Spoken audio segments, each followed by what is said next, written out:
দীর্ঘদিন ধরে সিনেমা নিয়ে পর্দায় নেই বিদ্যা সিনহা মিম।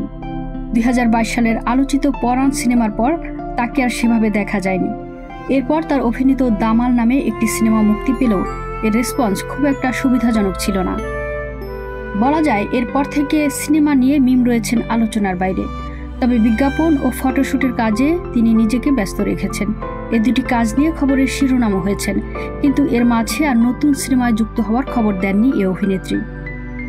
সর্বশেষ দিগন্তে ফুলের আগুন নামে একটি সিনেমার শুটিং করেছেন তিনি। শহীদ বুদ্ধিজীবী শহীদুল্লাহ কায়সারের জীবন নিয়ে নির্মিত এই সিনেমায় তিনি অভিনয় করেছেন পান্না কায়সারের চরিত্রে। এটি পরিচালনা করেছেন ওয়াহিদ তারেক।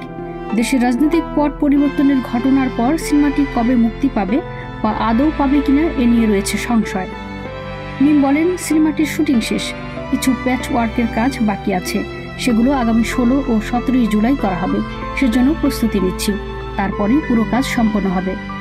এ নিয়ে প্রত্যাশার কথা জানিয়ে অভিনেত্রী বলেন, সিনেমাটি নিয়ে অনেক বেশি আশাবাদী, তাই মুক্তির অপেক্ষায় রয়েছি।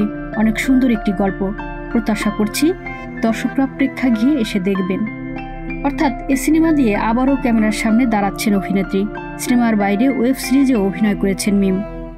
নতুন ওয়েব সিরিজ কিংবা সিনেমার বিষয়ে তিনি বলেন, নতুন নতুন কাজের প্রস্তাব পাচ্ছি, কিন্তু গল্প চরিত্র মনের মতো হলেই নতুন কাজ করব।